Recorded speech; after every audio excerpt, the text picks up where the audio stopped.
للمتقين والجنة للموحدين وللمؤمنين والنار للعاصين وللكافرين والحمد لله الذي جعلنا من المتمسكين بولاية علي بن أبي طالب. الصلاة والسلام على أشرف الأنبياء والمرسلين وخاتم النبيين سيدنا ونبينا وحبيب قلوبنا وطبيب نفوسنا ومولانا أبي القاسم محمد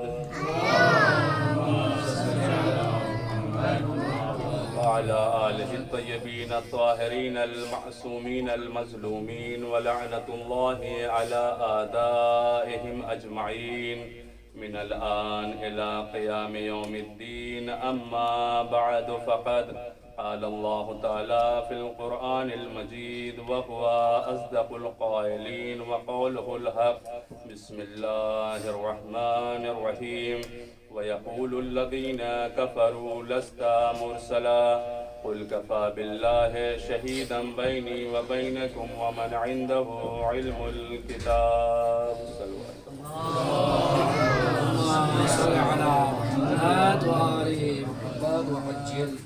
عزیزان محترم، موالیان حیدر کرار، رحمتوں کا برکتوں کا مہینہ ہے. پروردگار عالم کی رحمتوں کے دروازے کھلے ہوئے ہیں.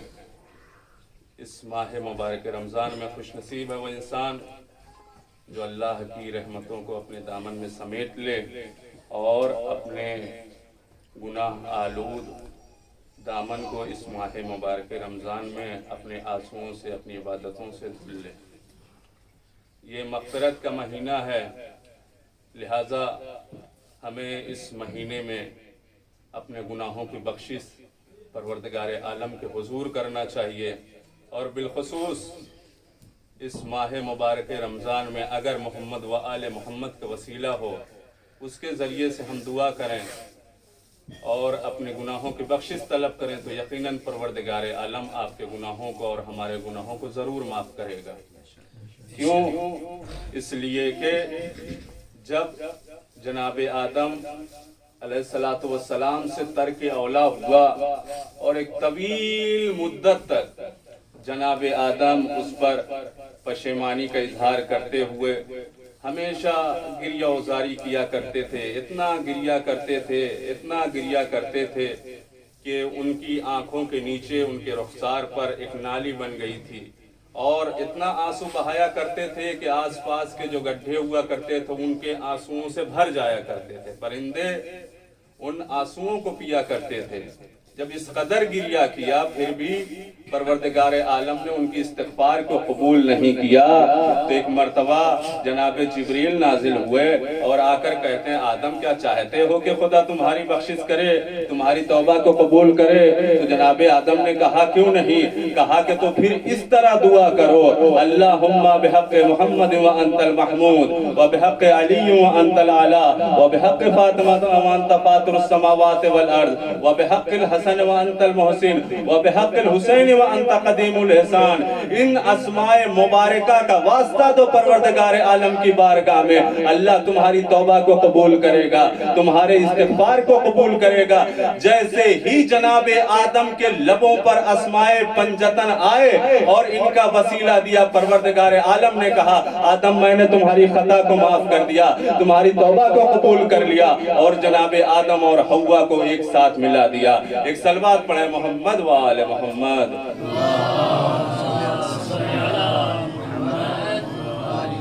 عزیزو یہی نجات کا وسیلہ ہیں. ان کے بغیر نہ دنیا میں کامیابی اور کامرانی ہے اور نہ ہی آخرت میں کوئی ٹھکانہ ہے. عزیزو دنیا میں اگر ہمیں زندگی گزارنا ہے تو ان کے نہج اور ان کے طریقے پر، تبھی ہماری زندگی کامیاب ہو سکتی ہے.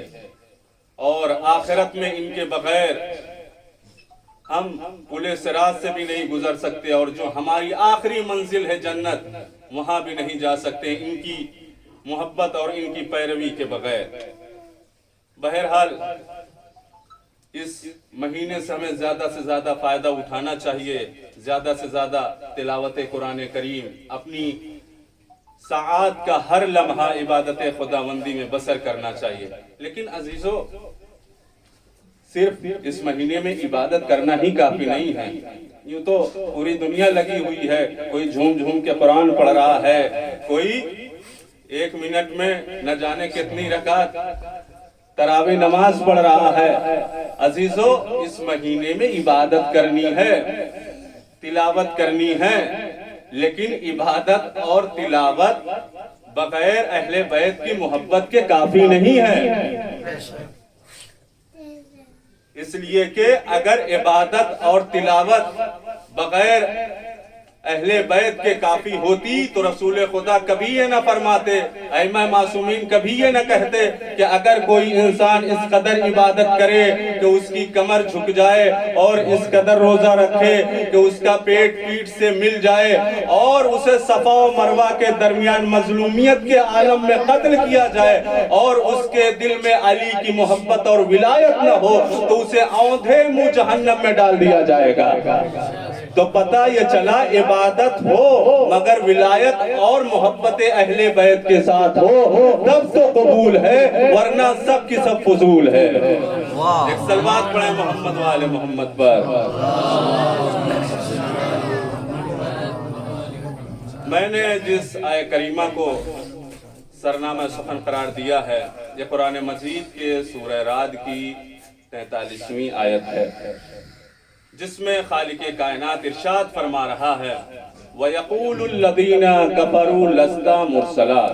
اے میرے حبیب، کافر کہتے ہیں کہ آپ اللہ کے رسول نہیں ہیں، آپ اللہ کے بھیجے ہوئے نبی نہیں ہیں۔ قُلْ كَفَى بِاللَّهِ شَهِيدًا بَيْنِي وَبَيْنَكُمْ وَمَنْ عِنْدَهُ عِلْمُ الْكِتَابِ۔ ان سے کہہ دو کہ میری رسالت پہ بس اللہ کافی ہے، اور وہ کافی ہے جس کے پاس پوری کتاب کا علم ہے۔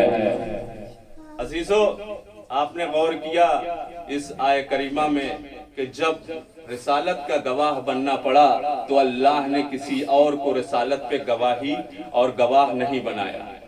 اگر اپنے نبی کی رسالت اور نبوت پر کسی کو گواہ بنایا تو سب سے پہلے رسالت محمد کا خود گواہ بنا، اور پھر اسے گواہ بنایا جس کے پاس پوری کتاب کا علم ہے۔ عزیزو، اب خود ہی فیصلہ آپ کر لیں۔ یہ دنیا کہتی فلاں افضل، فلاں افضل، فلاں افضل،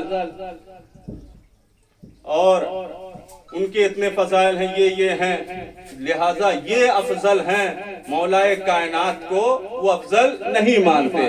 عقل کے اندھو، عقل کے دریچے کھول کے خود ہی دیکھو کہ کون افضل ہے۔ کیا وہ افضل ہے جسے کئی برس تک سورہ بقرہ نہ یاد ہو سکا، یا وہ افضل ہے جسے اللہ نے پوری کتاب کا علم عطا کیا ہے؟ اور یہ کون ہے جسے اللہ نے پوری کتاب کا علم عطا کیا ہے؟ اگر آپ تفسیروں کو پڑھیں گے تو تمام تفسیریں جو ائمہ معصومین سے وارد ہوئی ہیں، ساری تفسیروں میں یہی کہا گیا ہے، ذاک امیر المومنین علی بن ابی طالب علیہ السلام۔ وہ جو گواہ رسالت و نبوت ہے، جس کے پاس پوری کتاب کا علم ہے، وہ کوئی اور نہیں ہے سوائے ذات امیر المومنین علی بن ابی طالب کے۔ جو گواہ رسالت ہو اسے دنیا نے افضل نہیں مانا، نہ مانو۔ علی کا کیا نقصان ہے؟ تمہارا ہی نقصان ہے، اس لیے کہ اللہ نے کہا ہے کہ جس کی تم پیروی کرو گے اسی کے ساتھ قیامت میں محشور کریں گے۔ جو ٹھکانہ اس کا ہوگا وہی ٹھکانہ تمہارا ہوگا۔ یہ اب اپنی اپنی قسمت کی بات ہے کہ کوئی قسیم الجنت والنار کی پیروی کر کے جنت میں داخل ہو جائے گا، اور کوئی اس انسان کی پیروی کر کے جسے اللہ تعالیٰ نے وقودہ الناس والحجارہ کا مصداق بنایا ہے، اس کی پیروی کر کے جہنم کا ایندھن بن جائے گا۔ اس لیے کہ جہاں امام ہوگا وہیں معموم ہوگا، جہاں امام ہوگا وہیں مقتدی ہوگا۔ ہم نے امام اسے بنایا ہے جسے اللہ نے قسیم الجنت والنار بنایا ہے، جسے اللہ نے ساقی کوثر بنایا ہے، جس کے ہاتھ میں لوائے حمد ہوگا، جو جنت و جہنم کے درمیان کھڑا ہوگا، جہنم کو بھی پکارے گا، جنت کو بھی پکارے گا، جنت کی طرف مخاطب ہو کر کہے گا ھذا علی، اور جہنم کی طرف مخاطب ہو کر کہے گا ھذا لک۔ ہمارا امام تو جنت کے دروازے پہ کھڑا ہوگا اور جنت میں ہمیں داخل کرے گا۔ تمہارا امام اللہ جانتا ہے، تم بھی جانتے ہو کہاں جائے گا، لہٰذا ابھی بھی وقت ہے، عقل کے دریچوں کو کھولو، اپنی معرفت کو بڑھاؤ، در علی پہ آ جاؤ، ابھی دیر نہیں ہوئی ہے، یہ دنیا ہے، ابھی بھی تمہاری بخشش ہو سکتی ہے، ورنہ دیر ہو گئی تو جہاں تمہارے امام ہوں گے وہیں تمہیں جانا پڑے گا۔ ایک صلوات پڑھے محمد وآل محمد۔ بس عزیزو، صرف اپنی اور آپ کی عبادتوں میں مزید اضافے کے لیے ذکر امیر المؤمنین کے چند گوشے بیان کرنا مقصود ہے، اس لیے کہ آپ ایک عبادت کر رہے ہیں اور دوسری عبادت کو اگر اس کے ساتھ ملا دیا جائے تو نور علی نور ہو جائے گا، اور جس کا ہم ذکر کر رہے ہیں اس کا ذکر نور ہے، اس کا ذکر عبادت ہے، جس کے ذکر کے بارے میں خود رسول خدا نے ارشاد فرمایا ذکر علی عبادہ، علی کا ذکر عبادت ہے۔ کیوں عبادت ہے؟ لِأَنَّا ذِكْرُهُ ذکری و ذکری ذکر اللہ وَذِكْرُ اللَّهِ عبادہ، علی کا ذکر اس لیے عبادت ہے، رسول نے کہا علی کا ذکر میرا ذکر ہے اور میرا ذکر خدا کا ذکر ہے اور خدا کا ذکر عبادت ہے۔ اس ماہ رمضان میں انسان کیا کر رہا ہے؟ ہر جگہ، ہر گھڑی، ہر ساعت ذکر خدا ہی تو کر رہا ہے، لہٰذا ہم بھی ذکر علی کر رہے ہیں تو ذکر رسول کر رہے ہیں، ذکر رسول کے ساتھ ذکر خدا کر رہے ہیں، اور ذکر خدا عبادت ہے، علی کا ذکر عبادت ہے۔ عزیزو، ہم پر اعتراض کیا جاتا ہے، آپ جب کبھی بھی کہیں بھی اکٹھا ہوتے ہیں تو صرف اور صرف علی کا ذکر ہی کرتے ہیں، آپ علی کو نبی سے آگے بڑھا دیتے ہیں، نبی کے تذکرے کو کم کرتے ہیں، علی کے تذکرے کو زیادہ کرتے ہیں۔ عزیزو، ان عقل کے اندھوں کو کون بتائے کہ تم نے نبی کو اتنا گھٹایا کہ جب ہم آج علی کے فضائل اور علی کے کمالات کو بیان کرتے ہیں تو تمہیں علی بلند نظر آتا ہے اور نبی پست نظر آتا ہے۔ نہیں تو نبی تو وہ ہے جس کے بارے میں میرے مولا نے خود کہا انا عبد من عبید محمد۔ ایک صلوات پڑھے محمد وآل محمد پر۔ کہتے ہیں کہ تم صرف اور صرف ذکر علی اور اولاد علی کرتے ہو، کیا کوئی صحابہ میں اس قابل نہیں ہے کہ اس کے ذکر کو کرو؟ عزیزو، ہم نے کہا بھائی یہ تو اپنے مقدر کی بات ہے کہ جس کا ذکر عبادت ہے ہم اسی کا ذکر کرتے ہیں، اگر ہم ذکر اوروں کا کریں تو کریں بھی کیا کریں؟ توجہ عزیزان محترم، ہم نے اگر علی کا ذکر کیا ہے تو علی ہے ہی وہ نرالی ہستی، وہ باکمال ہستی، وہ باصفات ہستی کہ جس نے ہمیں کسی منزل میں کسی مقام پہ رسوا ہی نہیں کیا۔ ہم غیروں کا ذکر کریں تو کیسے کریں اور کیا کریں؟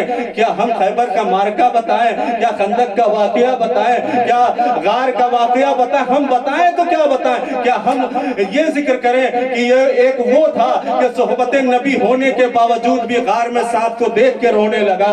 کیا ہم یہ بتائیں کہ کئی مرتبہ 40 دن تک رسول نے علم دیا مگر علم لے کر لشکر کو چھوڑ کر بھاگ آیا کرتا تھا؟ کیا ہم بتائیں کہ خندق میں رسول خدا بلاتے رہے مگر وہ پہاڑ پر بکریوں کی طرح دوڑتا ہوا نظر آئے؟ ہم کریں تو کیا کریں؟ کیسے ذکر کریں؟ اگر ہم کرتے بھی ہیں تو ہم پہ کفر و بدعت کے فتوے لگتے ہیں کہ یہ تو توہین کرتے ہیں۔ بھائی اگر کوئی اس کے علاوہ ذکر ہے، ذکر خیر ہے تو ہمیں بھی بتا دو، ہم بھی چاہتے ہیں کہ رسول کے باوفا اور باصفا صحابیوں کا تذکرہ کریں، ان کی مدح کریں، اور کرتے ہیں الحمدللہ جنہوں نے رسول کے ساتھ وفاداری کی، جانثاری کی۔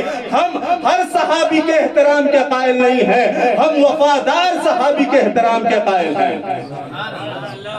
جس نے رسول اور اولاد رسول کے ساتھ وفاداری کی، جانثاری کی، ہماری جان و مال اس پر قربان ہیں۔ ہم سلمان کا تذکرہ کرتے ہیں، ابو ذر کا تذکرہ کرتے ہیں، مقداد کا تذکرہ کرتے ہیں، عمار یاسر کا تذکرہ کرتے ہیں، جن کے بارے میں رسول خدا نے کہا یا عمار قتلک فئۃ باغیہ، عمار تمہیں باغی گروہ قتل کرے گا، تم چاہتے ہو کہ یہ بھی رضی اللہ وہ بھی رضی اللہ، تو ہم سے یہ نہیں ہو سکتا ہے۔ ایک صلوات پڑھیں محمد وآل محمد پر۔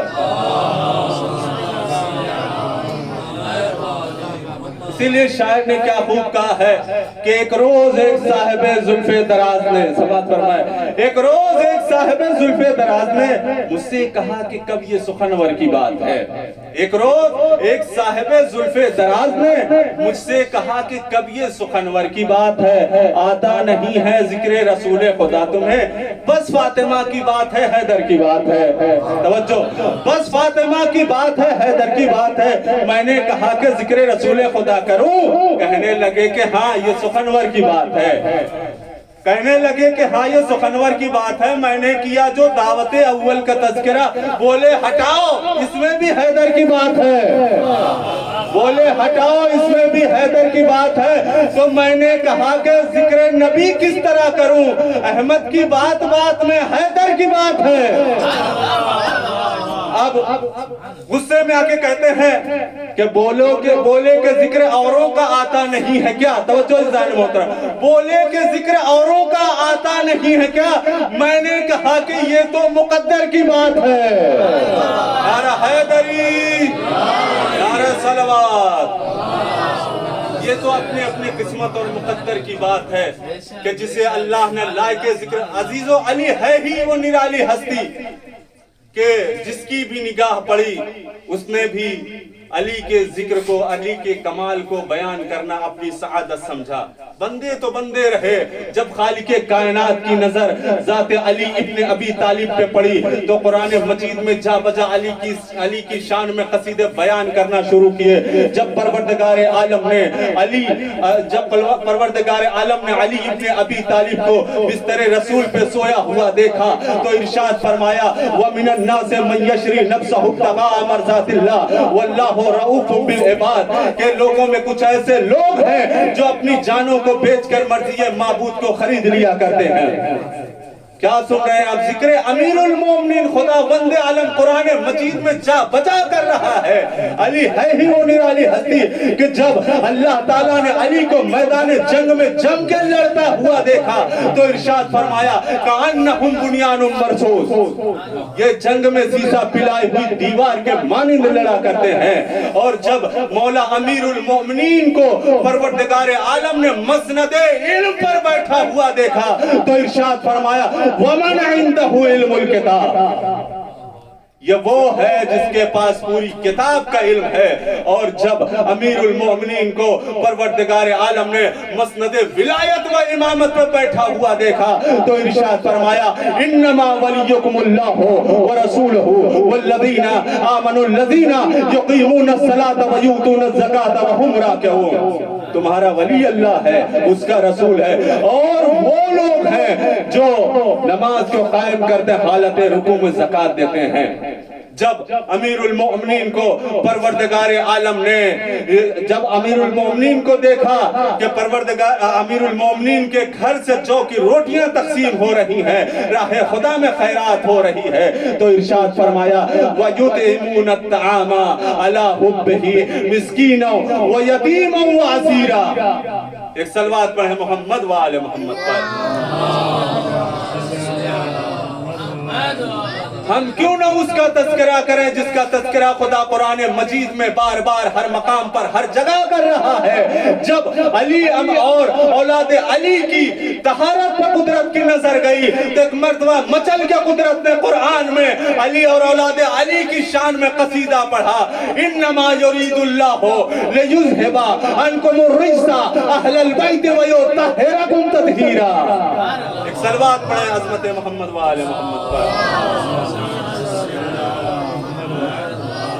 ہم نے دیکھا کہ خدا جا بجا امیر المومنین کا قصیدہ پڑھ رہا ہے، اور جب کہیں بھی جہاں کہیں بھی لسان نبوت واہ ہوئی ہے، رسول کا دہن کھلا ہے، تو ہم نے دیکھا کبھی رسول نے فرمایا یا علی ما عرفک الا اللہ وانا علی منی وانا منہ، علی منی وانا منہ، کبھی کہا یا علی انت منی بمنزلت ہارون من موسیٰ، کبھی رسول خدا نے کہا یا علی انت نفسی، کبھی رسول خدا نے کہا انا مدینۃ العلم وعلی بابھا، کبھی رسول خدا نے علی اور اولاد علی کے بارے میں ان کے فضائل بیان کیا، اور جب آخری حج تھا اور رسول پلٹ رہے تھے لوگوں کے مجمع میں، رسول نے یہی تو بیان کیا تھا من کنت مولا ہو فہذا علی مولا۔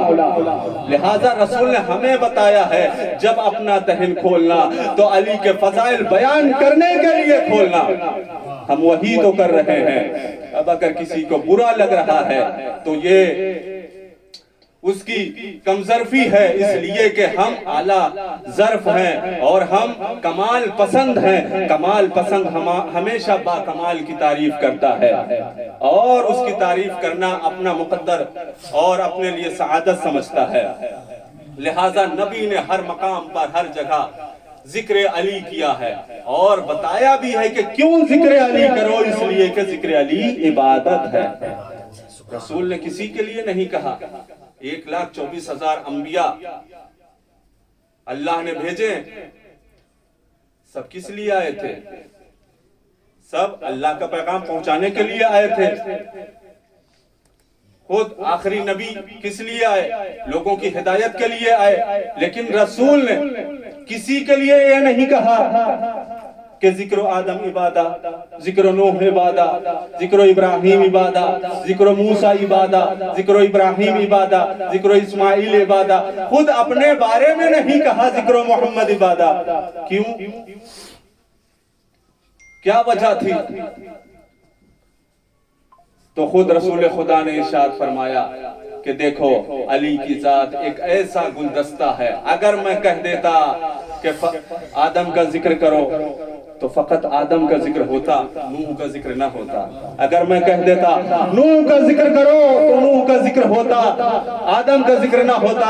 اگر میں کہہ دیتا ابراہیم کا ذکر کرو تو ابراہیم کا ذکر ہوتا، نوح کا ذکر نہ ہوتا۔ اگر میں کہتا موسیٰ کا ذکر کرو تو موسیٰ کا ذکر ہوتا، عیسیٰ کا ذکر نہ ہوتا۔ اگر میں کہتا عیسیٰ کا ذکر کرو تو عیسیٰ کا ذکر ہوتا، موسیٰ کا ذکر نہ ہوتا۔ اگر میں کہتا میرا ذکر کرو تو فقط میرا ذکر ہوتا، اور کسی نبی کا تذکرہ نہ ہوتا۔ میں نے یہ نہیں کہا آدم کا ذکر کرو، نوح کا ذکر کرو، ابراہیم کا ذکر کرو، اسماعیل کا ذکر کرو، موسیٰ کا ذکر کرو، عیسیٰ کا ذکر کرو، خود میرا ذکر کرو، بلکہ میں نے کہا ذکر علی عبادہ، علی کا ذکر کرو۔ کیوں؟ اس لیے کہ علی کی ذات ایک ایسا گلدستہ ہے جس میں آدم کا علم بھی ہے، نوح کا تقویٰ بھی ہے، موسیٰ کی ہیبت بھی ہے، ابراہیم کی خلت بھی ہے، عیسیٰ کا زہد بھی ہے، یوسف کا جمال بھی ہے، محمد کا جلال بھی ہے۔ ایک صلوات پڑھیں عظمت امیر المومنین پر۔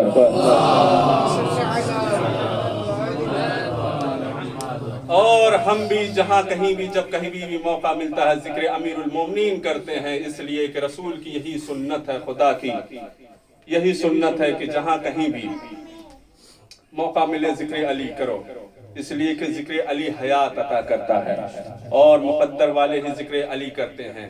ہم پاگل تھوڑی ہیں کہ یوں ہی جا بجا محفلیں لگا کے جہاں 2-4 لوگ اکٹھا ہو جاتے ہیں وہیں ذکر علی کرتے ہیں۔ شاعر کہتا ہے کہ علی کا ذکر مقدر سنوار دیتا ہے۔ ہم کیوں ذکر علی کرتے ہیں؟ علی کا ذکر مقدر سنوار دیتا ہے، خزاں نصیب چمن کو بہار دیتا ہے۔ علی کا ذکر مقدر سنوار دیتا ہے، خزاں نصیب چمن کو بہار دیتا ہے، اور جسے علی کی فضیلت کا اعتراف نہیں خدا اسی کو منافق قرار دیتا ہے۔ صلوات پڑھیں محمد و آل محمد پر۔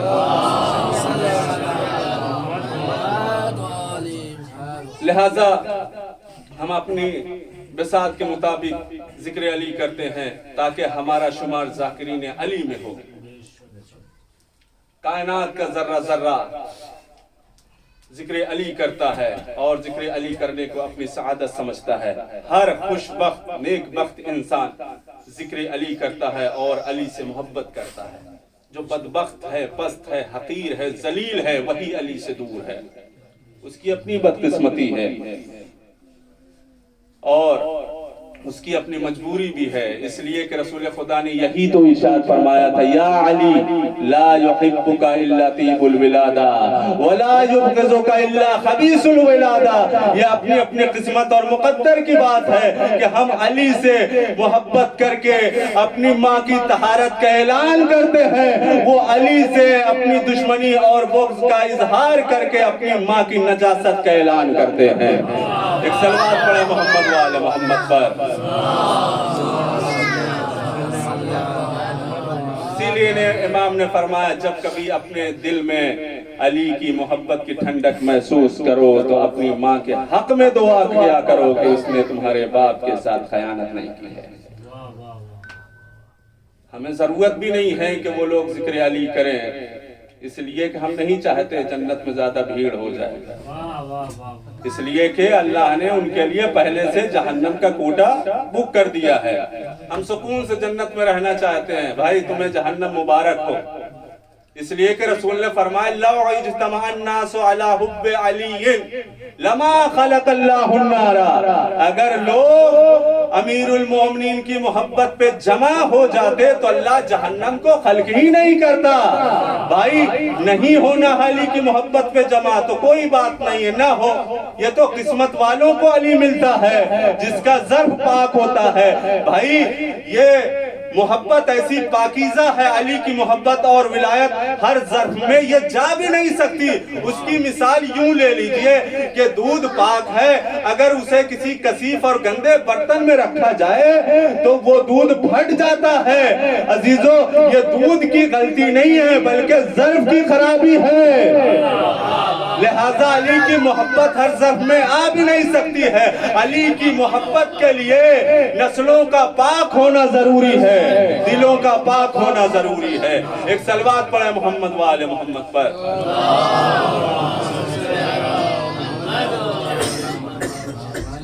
یوں تو امیر المومنین کے بے بہا فضائل ہیں جن کا بیان کرنا مشکل ہے۔ رسول نے علی کے فضائل، علی کے کمالات پوری زندگی بیان کیے اور آخر میں جملہ کہا کہ علی کے فضائل اتنے ہیں کہ نہ کوئی قلم ان کو لکھ سکتا ہے، نہ کوئی فرشتہ اسے شمار کر سکتا ہے، نہ انس و جن اسے بیان کر سکتے ہیں۔ علی کے فضائل بیان کرنے کے لیے یا اللہ کا قرآن ہونا چاہیے یا محمد کی زبان ہونا چاہیے، تب علی کے فضائل کا حق ادا ہو سکتا ہے۔ ہم کیا علی کا فضائل بیان کریں گے، ہماری کیا اوقات و بساط ہے، بس ہم اپنے ظرف کے مطابق علی کے فضائل بیان کرتے ہیں تاکہ ذکر علی کرنے والوں میں ہمارا شمار ہو جائے۔ اس لیے کہ علی کا ذکر کرنا بھی عبادت ہے، علی سے محبت کرنا بھی عبادت ہے، علی کے ذکر کو سننا بھی عبادت ہے، علی کے ذکر کو لکھنا بھی عبادت ہے۔ یوں تو رسول اکرم نے ارشاد فرمایا کہ قرآن کی طرف دیکھنا بھی عبادت ہے، یوں تو رسول خدا نے ارشاد فرمایا کعبے کی طرف دیکھنا بھی عبادت ہے، یوں تو رسول خدا نے ارشاد فرمایا کہ باپ کے چہرے کی طرف دیکھنا عبادت ہے۔ لیکن عزیزو یہ جان لیجئے کہ اگر آپ قرآن کی طرف دیکھیں گے تو ایک وقت میں ایک ہی عبادت ہوگی، ایک وقت میں ایک ہی عبادت ہوگی۔ رسول نے فرمایا کہ کعبے کی طرف دیکھنا عبادت ہے، اس لیے کہ اور اگر آپ کعبے کی طرف دیکھیں گے تو ایک وقت میں ایک ہی عبادت ہوگی، یعنی کعبے کی طرف دیکھنے کا ثواب ہی آپ کو صرف ملے گا۔ اور رسول اکرم نے ارشاد فرمایا عالم کے چہرے کی طرف، باپ کے چہرے کی طرف محبت بھری نگاہوں سے دیکھنا بھی عبادت ہے۔ اگر آپ باپ کے چہرے کی طرف محبت بھری نگاہوں سے دیکھیں گے تو صرف ایک وقت میں ایک ہی چیز کا ثواب ملے گا۔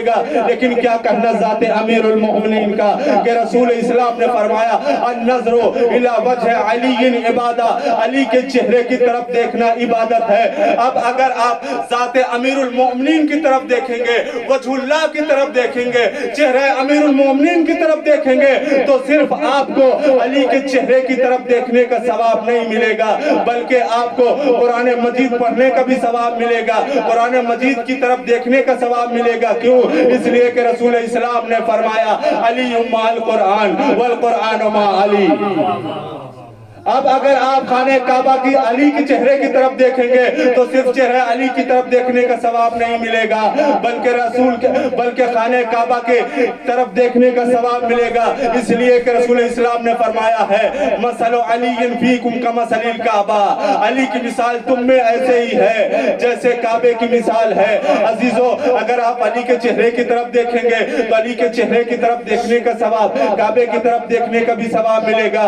اور رسول نے یہ کہا کہ اگر تم علی کے چہرے کی طرف دیکھو گے تو صرف علی کے چہرے کی طرف دیکھنے کا ثواب نہیں ملے گا، بلکہ تمہارے باپ کے چہرے کی طرف دیکھنے کا ثواب بھی مل جائے گا اگر علی کے چہرے کی طرف دیکھو گے۔ کیوں؟ اس لیے کہ انا وعلی ابوا ہذہ الامہ، میں اور علی اس امت کے باپ ہیں۔ تو آپ نے دیکھا کتنی با کمال ہستی ہے ذات امیر المومنین کہ ایک ہی وقت میں اگر آپ علی کے چہرے کی طرف دیکھیں تو قرآن کی طرف دیکھنے کا ثواب، کعبے کی طرف دیکھنے کا ثواب، باپ کی طرف دیکھنے کا ثواب، خود ذات امیر المومنین کی طرف دیکھنے کا ثواب حاصل ہو جائے گا۔ ایک صلوات پڑھے محمد و آل محمد۔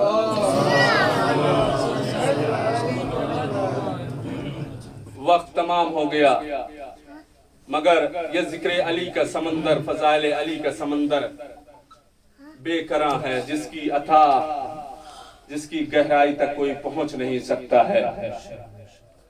صدیاں تمام ہو جائیں گی، قیامت آ جائے گی، مگر ذکر علی نہیں رکے گا، اور ذکر علی روکنے والے تو مٹ جائیں گے، مگر ذکر علی اور نام علی ہمیشہ باقی رہے گا۔ اس لیے کہ اللہ نے اس ذکر کی ضمانت لی ہے۔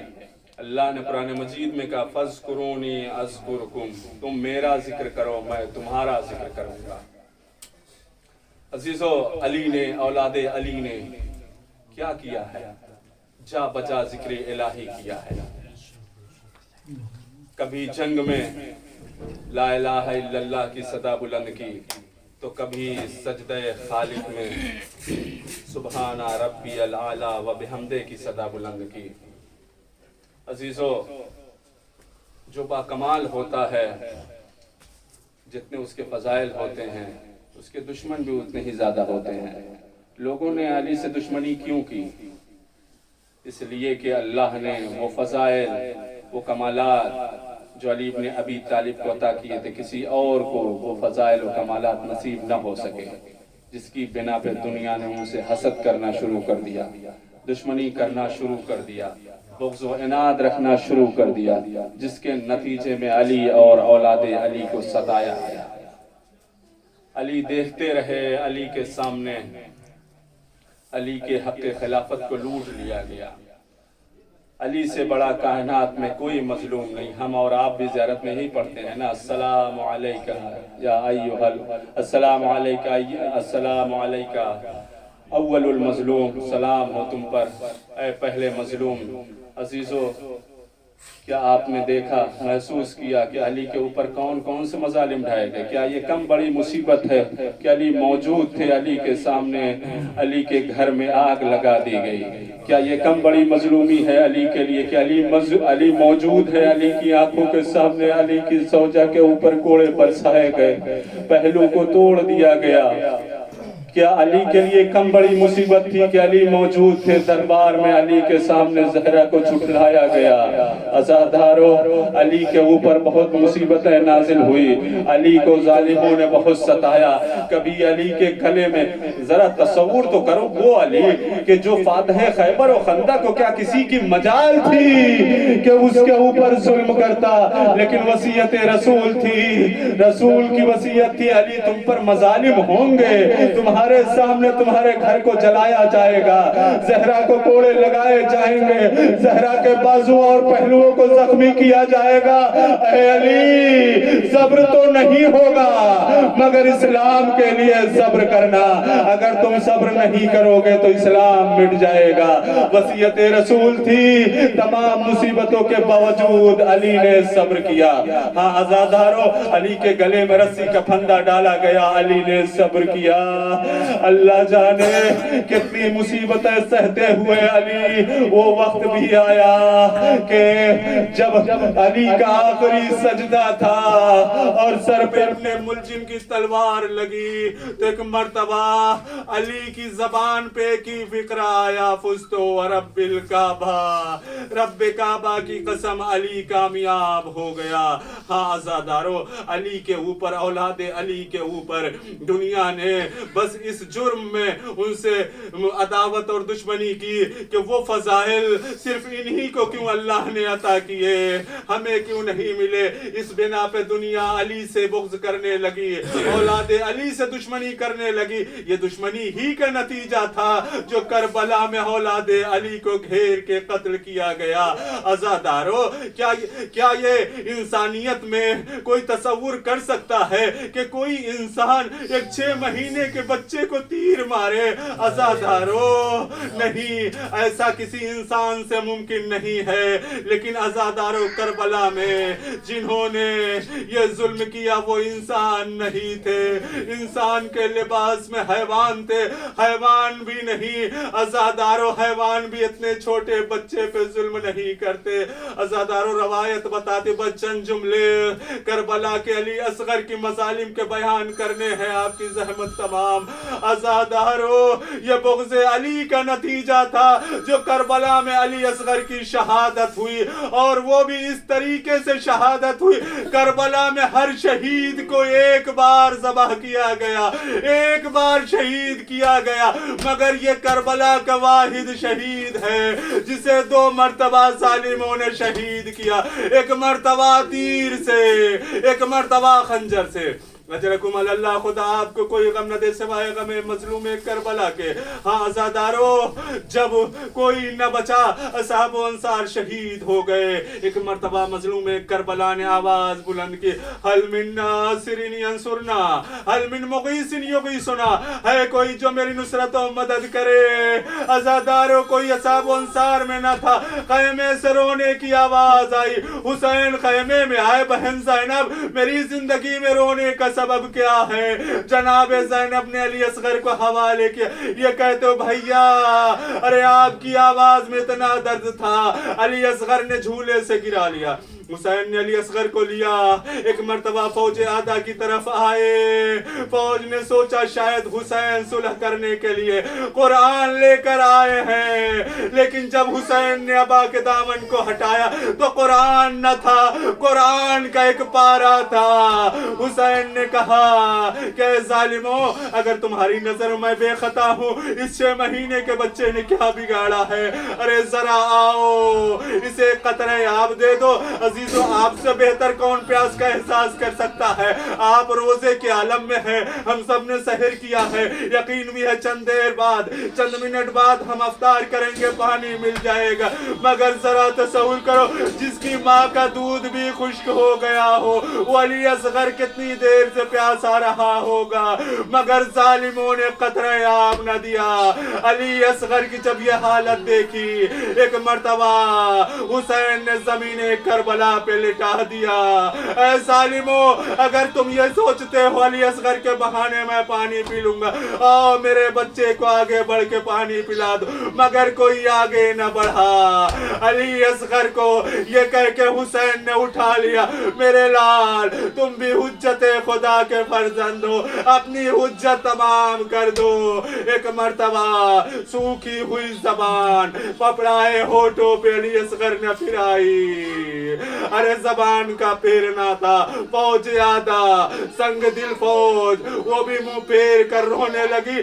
جب یہ منظر دیکھا عمر سعد نے حکم دیا، اینا اینا حرملا اقتا کلام الحسین، غضب ہو گیا عزادارو، رباب کی گود اجڑ گئی، سنسناتا ہوا تیر گلوئے علی اصغر کو چھیدتا ہوا امام کے بازو میں پیوست ہو گیا۔